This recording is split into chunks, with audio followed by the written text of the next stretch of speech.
Hola, ¿qué tal? ¿Cómo están? En este video vamos a empezar con la tercera parte del estudio bíblico que estamos realizando sobre la última semana de vida del Señor Jesús, aquellos acontecimientos que Él realizó, profecías que cumplió y enseñanzas que le dejó a sus discípulos y a la iglesia. En este caso nos vamos a concentrar en dos días muy importantes también, que son el día jueves y viernes. Sabemos que en esos días pasaron muchas cosas y por amor al tiempo y también porque sería una lectura un poco larga de la palabra de Dios, no lo vamos a hacer, sino que yo les voy a dejar ahora en un costado del video, probablemente de este lado, una pantalla con los distintos acontecimientos que ahora les voy a leer y con los versículos donde podemos encontrar eso. Y vamos a tratar de centrarnos en ciertos puntos neurálgicos, por decirlo de alguna manera, en los que quisiera que nos detengamos hoy. Me encantaría poder detenerme en todos los momentos porque todos son importantes y tienen aplicaciones para nosotros, para la iglesia, pero no vamos a poder hacerlo de esa manera por una cuestión de tiempos, básicamente. Así que vamos a empezar y nosotros tenemos ciertos acontecimientos que suceden en estos días y ahora yo se los voy a relatar y son la institución de la Cena del Señor, la oración de Jesús en Getsemaní, su arresto, Jesús frente al concilio, Jesús ante Pilato, la sentencia de muerte del Señor Jesús, Jesús declarado como el camino al Padre, Jesús el vencedor del mundo, Jesús orando por sus discípulos, la crucifixión, muerte y sepultura del Señor. Esos son los temas que abarcan estos días. Quisiera que comencemos por la institución de la Cena del Señor. No vamos a leer mucho tampoco, justamente porque se haría muy extenso, pero vamos a tener algunas lecturas durante lo que dure este video. Y para hablar sobre la institución de la Cena del Señor podríamos ir a leer al capítulo número 26 de Mateo. Acompáñenme, por favor. Mateo capítulo 26 y versículo número 26 también dice: y mientras comían, Jesús tomó el pan y lo bendijo y lo partió y dio a sus discípulos y dijo: tomad, comed, esto es mi cuerpo. Y tomando la copa y habiendo dado gracias les dio, diciendo: bebed de ella todos, porque esta es mi sangre del nuevo pacto, que por muchos es derramada para remisión de pecados. También podríamos leer lo que nos dice el apóstol Pablo sobre la institución de la Cena del Señor. Aquellos que quieran leerlo pueden leerlo en 1 Corintios capítulo 11 versículos 23 al 26. Ahí el apóstol Pablo nos dice: tomando el pan, haced memoria de mí; tomando la copa, haced memoria de mí; y hacer esto hasta que el Señor venga, recordando que de esta manera anunciamos su muerte. La institución de la Cena del Señor, la Cena del Señor en sí, es un hecho muy importante para la iglesia. El Señor Jesús, en este caso, si nosotros leyéramos un poco más atrás de lo que leímos en el capítulo 26 de Mateo, encontraríamos que una vez más, y similar a lo que vimos en la primera parte de este estudio bíblico, manda a los discípulos a un lugar con instrucciones precisas de cómo iban a suceder las cosas. Nuevamente muestra su poder y el control sobre todas las situaciones. Y les dice que vayan a un lugar, se encuentren con una persona y le digan que el Señor quería festejar la Pascua, que es donde debía hacerlo. Y allí los apóstoles preparan el lugar, reciben al Señor y se juntan a comer, a tener una cena propiamente dicha. Y en ese lugar dice que el Señor toma el pan, lo bendice, lo rompe y les da de comer a cada uno. Y el simbolismo del pan es muy importante para este ejemplo que da el Señor. Hablaba de exactamente lo que Él dentro de poco iba a sufrir, iba a ser roto por cada uno de nosotros. Y así como Juan en su capítulo 6 y en el versículo 31 dice que Cristo es el pan de vida, aquí la analogía también se aplica. ¿Por qué? Porque cuando hablamos de pan hablamos de saciar nuestro cuerpo, nuestro alimento para no tener hambre. De esta misma manera el Señor, simbolizado como pan, es aquel que sacia nuestro corazón, aquel que sacia nuestra alma, nuestro espíritu, esa necesidad espiritual. Y que para poder hacerlo tuvo que ser roto, para poder llegar a cada uno de nosotros. Tuvo que padecer el dolor que sabemos que el Señor padeció. Y por otro lado dice que toma el vino y lo bendice. Y hay algo particular que dice en Mateo capítulo 26, y quisiera que lo volvamos a leer. Mateo 26, versículo 28 dice: porque esto es mi sangre del nuevo pacto, que por muchos es derramada. Hasta ese momento, el pueblo de Israel y aquellos que ofrecían sacrificios por unos pocos, por su grupo familiar o por su propia persona. Y además el sacrificio ese era efímero, tenía un tiempo de efectividad. Todos los años ellos tenían que volver a ofrecer sacrificios por sus pecados. En este caso, el sacrificio del Señor, su sangre derramada, es para muchos. Ya no tenía una efectividad limitada, sino que tenía un efecto para todos aquellos que aceptan a Jesús como Salvador. Este sacrificio, por medio de su sangre, es el más eficaz hecho nunca jamás. Y dice la palabra de Dios que no hace falta ningún otro sacrificio después de este. Este nuevo pacto es perfecto. Este nuevo pacto es para siempre, hasta que el Señor nos venga a buscar. ¿Sí? Luego de esto, Jesús se traslada a Getsemaní para orar. Muchos conocemos esta historia. Es arrestado, es entregado por Judas. Como vimos que él pactó en el anterior video, vimos que él pactó por 30 piezas de plata entregar al Señor Jesús, que era el precio de un esclavo. Bueno, acá en este día vemos la culminación de eso.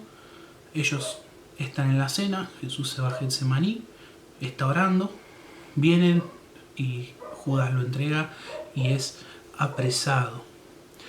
Luego de eso Jesús es llevado delante de los sacerdotes del concilio o del Sanedrín, y luego es llevado ante Pilato y llegamos a su sentencia de muerte. Y aquí yo quisiera detenerme una vez más para pensar un poco en lo que pasa en ese momento. ¿Por quiénes fue sentenciado a muerte el Señor Jesús? Y esto es muy, muy interesante. Vamos a leer en Mateo capítulo 27. Mateo capítulo 27 y versículo 15 dice: ahora bien, en el día de la fiesta acostumbraba el gobernador soltar al pueblo un preso, el que quisiesen. El gobernador es Pilato. Nosotros recién dijimos que el Señor Jesús estuvo con Pilato hasta ese momento y después era sentenciado. Y tenían entonces un preso famoso llamado Barrabás. Reunidos pues ellos, les dijo Pilato: ¿a quién queréis que os suelte? ¿A Barrabás o a Jesús llamado el Cristo? Porque sabía que por envidia le habían entregado. Versículo 21. Y respondiendo el gobernador les dijo: ¿a cuál de los dos queréis que os suelte? Y ellos dijeron: a Barrabás. Pilato les dijo: ¿qué pues haré de Jesús llamado el Cristo? Todos le dijeron: sea crucificado. Y el gobernador les dijo: pues qué mal ha hecho. Pero ellos gritaban aún más diciendo: sea crucificado. Viendo Pilato que nada adelantaba, sino que se hacía más alboroto, tomó agua y se lavó las manos delante del pueblo, diciendo: inocente soy yo de la sangre de este justo, allá vosotros. Y respondiendo todo el pueblo dijo: su sangre sea sobre nosotros y sobre nuestros hijos. Entonces le soltó a Barrabás, y habiendo azotado a Jesús, le entregó para ser crucificado. Y acá entramos en una porción del relato que es extremadamente triste. Y dice: entonces los soldados del gobernador llevaron a Jesús al pretorio y reunieron alrededor de él a toda la compañía. Desnudándole, le echaron encima un manto escarlata y pusieron sobre su cabeza una corona tejida de espinas. y una caña en su mano derecha. E hincando rodilla delante de él, le escarnecían diciendo: «Salve, rey de los judíos». Y escupiéndole tomaban la caña y le golpeaban en la cabeza. Después de haberle escarnecido, le quitaron el manto, le pusieron sus vestidos y le llevaron para crucificarle. Es el pueblo mismo el que pide la crucifixión de Jesús. Muchos de los que pedían en ese momento la crucifixión de Jesús probablemente estuvieron en su entrada triunfal en Jerusalén. Es difícil de comprender por qué el pueblo reaccionaba así. Evidentemente, todos sabemos que las cosas debían suceder de esta manera. Y yo creo personalmente que no me quedan dudas que si yo hubiera estado ahí, hubiera actuado de la misma manera, porque el hombre es débil. No puede entender las cosas de Dios. Y dice que mientras ellos estaban ahí con el tema de Barrabás y de Jesús, los sacerdotes iban entre la gente y los iban convenciendo. Y es probable que si cualquiera de nosotros hubiéramos estado ahí, nos hubieran convencido. El mismo pueblo que un día vitorió: «Hosana el que viene en el nombre del Señor, Hosana por el Hijo de David», hoy estaba pidiendo que su sangre sea derramada por ellos y por sus hijos. Una promesa adelantada a cumplir en la vida de sus hijos. Y aunque éste no había hecho ningún mal, iba a ser crucificado. Y luego de este pequeño relato que volvimos a leer, llegamos, podríamos decir, al clímax de este tiempo de estudio bíblico. Y es la crucifixión del Señor. Jesús llega a Gólgota, llamado la Calavera, y sigue constantemente siendo ultrajado. Y es clavado en una cruz en medio de otros dos ladrones que iban a ser crucificados en ese mismo tiempo. Y sobre su cabeza, la cabeza de Jesús en su cruz, ponen la causa. Y no existen las casualidades para esto. La causa del Señor Jesús era: este es Jesús, el rey de los judíos. Y aunque era la causa de su muerte y también lo utilizaban para hacerle una burla, habían escrito la verdad más grande de todas: que aquel que moría en ese lugar era el rey de reyes y el señor de señores. Y su mente nublada o su mente llena de pecado no les permitía ver realmente eso, y lo utilizaban como una burla. Sin embargo, nosotros vemos que el Señor Jesús durante ese tiempo, si leyéramos en otro relato, no el de Mateo, si leyéramos, veríamos que el Señor Jesús, incluso estando en el peor momento de su vida, incluso estando perdiendo su vida, incluso sin poder prácticamente respirar, con sus manos perforadas, con sus pies lastimados, con su frente clavada y llena de espinas, golpeado, su espalda abierta, no paró de orar en la vida de los que estaban alrededor de él. Y dice el relato que al lado de él hubo uno de los que iba a ser crucificado junto con él, que se dio cuenta que realmente quien estaba a su lado era el Salvador. Y dice que le pidió perdón. Y el Señor en ese mismo momento lo perdonó. Imagínense un segundo esa imagen. Imagínense al Señor Jesús y al lado de este otro. Haberse dado cuenta que quien moría a su lado no merecía morir ahí, pues no había hecho nada. Y sin embargo, como decíamos, en el peor momento de su vida, perdiendo su vida, entrega vida eterna a aquel que lo reconoce como Salvador. Estos momentos duros, difíciles, y que muchas veces cuando los leemos se leen por arriba y parece que bueno, lo escupieron, le pegaron. Hay que ponerse en esa posición. Nos duele un golpe de carno de la bicicleta, por darles un ejemplo, y rasparnos la rodilla o el codo. Imagínense lo que debe ser que te peguen cientos de latigazos en la espalda hasta que abran tu piel y lleguen prácticamente a los tejidos de tus pulmones, o que atraviesen completamente tus manos con un clavo. Sin embargo, el Señor muestra su inexplicable amor, inentendible amor por el ser humano, por su creación, dándole vida eterna en el peor momento. Y estas cosas que vemos acá nos sirven también para ver realizada la palabra de Dios. Todo esto que le sucede al Señor queda confirmado lo que había escrito Isaías en el capítulo 53, o queda confirmado ese salmo hermoso que escribe el rey David en el Salmo 22, contando todo lo que le iba a pasar al Señor. Y también vemos en el relato que cumplen otras profecías más, como que por ejemplo reparten sus vestidos y cada uno se queda con cosas del Señor, pinchan su costado, utilizan las propias palabras del Señor para burlarse de él. Le dicen: tú que eras el que decía que iba a reedificar el templo en 3 días, si sos ese, bajate de la cruz. Y continuaban de esa manera. Luego de todas estas cosas, luego de sufrir y que llegara el tiempo apropiado, dice la palabra de Dios que Jesús alzó su voz y dijo: Padre, en tus manos encomiendo a mi espíritu. Y murió. Y en ese momento, como dice Isaías capítulo 53 y versículo 9, si bien se había dispuesto su sepultura con los impíos, estaba rodeado de ladrones. Como los ricos fue en su muerte. Y allí el Señor fue llevado a un sepulcro sin uso, esperando por él aquel que nunca tuvo nada. El Señor nunca tuvo nada. En esta vida vivió de prestado, podríamos decirlo. Desde el día que nació, le prestaron un lugar donde nacer en un establo. Y el día que murió, le prestaron un sepulcro para que pudiera descansar.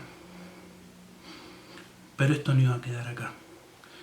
Esto, gracias a Dios y gracias a su magnífico plan, iba a seguir. Y el Señor solo iba a descansar por un periodo de tiempo para volver nuevamente a encontrarse con sus discípulos y mostrar, como dijimos, la obra de amor más perfecta nunca, jamás hecha por la humanidad. La apertura de los cielos a todos los que con su nombre confesaren que Jesucristo es el Señor. Hermanos, tengamos este tiempo de la palabra de Dios. Yo nuevamente, como les dije, los invito a que podamos leer todo, porque quedan muchas promesas muy importantes en la palabra de Dios que no hemos podido leer en este tiempo, como por ejemplo dice: no temáis, les dice, al mundo ni a las cosas que puedan pasar en él. Yo he vencido al mundo. También nos dice el Señor: no se turbe vuestro corazón. ¿Crees en Dios? Creed también en mí, les dice a sus apóstoles. Él nos pide hoy también que creamos en Él. También nos dice en su palabra, en estos relatos que no hemos podido leer, que nos deja a alguien con nosotros, y ese alguien es el Espíritu Santo y cumple una función muy importante. Me encantaría poder hablar de eso ahora, pero el tiempo quizás no nos los permite. Entonces, si ustedes pueden, otra vez les pido, tómense un tiempo para poder leer todo esto. Son aproximadamente 6 o 7 capítulos y nos puede llegar a tomar entre 45 minutos y 1 hora en leerlos. Pero esos 45 minutos, 1 hora, nos va a llenar de bendiciones grandemente. Nos va a ayudar a comprender el sacrificio del Señor. Vivimos en un tiempo que hoy se está festejando la Pascua y se recuerda el sacrificio del Señor Jesús. Nosotros lo recordamos todos los días lo recordamos, porque llevamos su cruz con nosotros, porque llevamos sus marcas en las manos, porque llevamos su misma estigma, en cierta forma. Hermanos, tratemos de imitar siempre al Señor Jesús. Busquemos en su palabra la guía. Leamos estos capítulos, leamos estas historias, no solamente porque estemos en la semana de la Pascua, sino porque estamos buscando ser más parecidos a nuestro Señor, porque estamos buscando entenderlo un poco más. Que esto sea de bendición para nosotros, que sea de bendición para la iglesia. En el nombre del Señor Jesús. Amén.